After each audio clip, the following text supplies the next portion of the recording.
Happy Easter, everyone. Like a lot of your kids are going to be doing really soon, we at Josh's Frogs end up doing some kind of an egg hunt almost every week. So today we're going to be hunting for eggs from our Solomon Island leaf frogs, also known as sylphs. This species actually lays eggs directly in the soil. They skip the tadpole stage. They're what's called direct developers, and then they hatch out into cute little tiny frogs.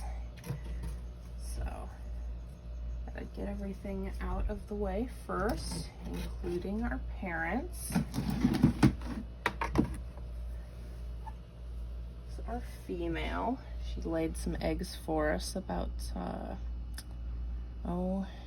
8 weeks ago or so, so hopefully she's been ready to do it again. I got potential dad here.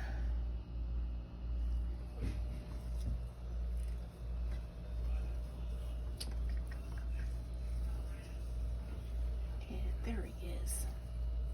Other potential dad here. Just gonna stick them in a bin, so probably out of our way. And then they get to come back to nice fresh substrate when we're done. So we're gonna start by removing the soil under the water dish because they don't usually dig under there. So that can give us a space to start working from, where we shouldn't smush any eggs.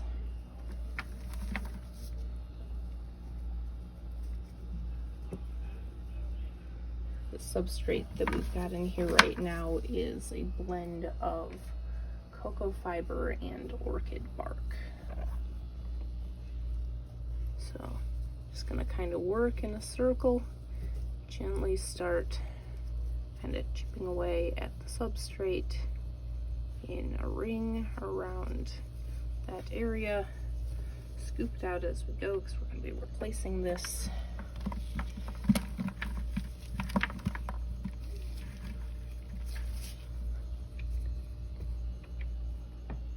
It's like, how big would their eggs be? So if you're familiar with boba tea, that's kind of the example I like to use. So they're gonna be like, you know, a large pea, small grape. Actually, very similar consistency as well.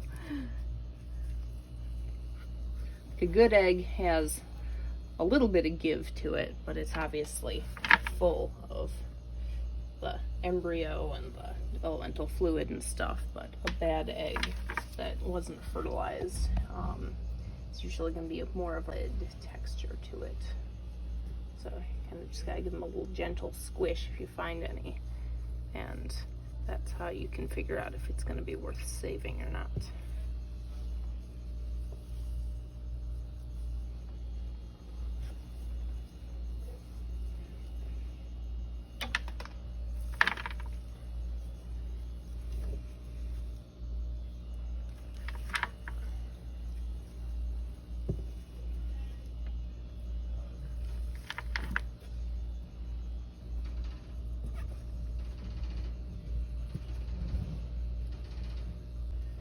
And looks like I found some eggs. So let's see, we've got like 5 of them sitting here already. So there's a couple here. So you can see they're pretty big for what you would expect for a standard frog egg. And I'm just gonna take this bin with some damp sphagnum moss, and we're gonna start setting the eggs on the moss. And then that will keep them safe, and we can keep an eye on them until they hatch in a few weeks. So we could leave them in here and they'd probably hatch, but unfortunately those babies are going to come out about the same size and color as the food that we give the frogs, and there's a good chance that parents could mistake them for a snack.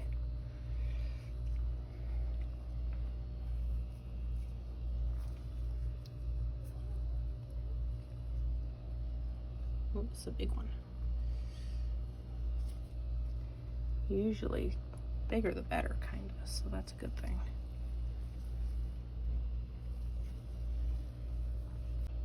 Already it looks like she made more than she did last time.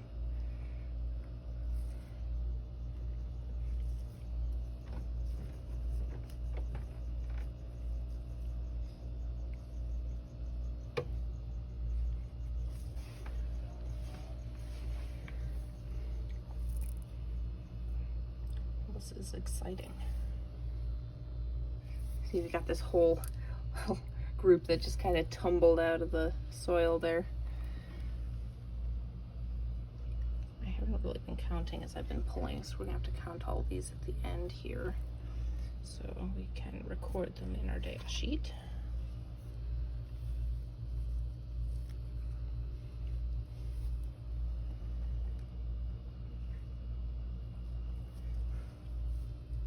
After a while, the bin starts to kind of just look like a chocolate chip cookie. Let's see what else we got here. There's more.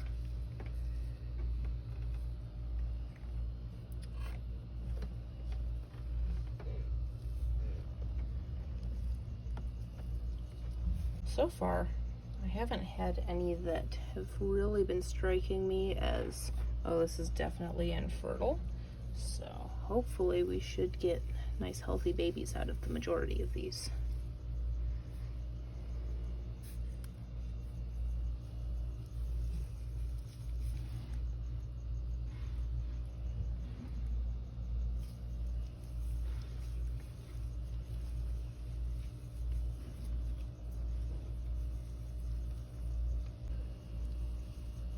Okay, now maybe we've gotten to the last of them.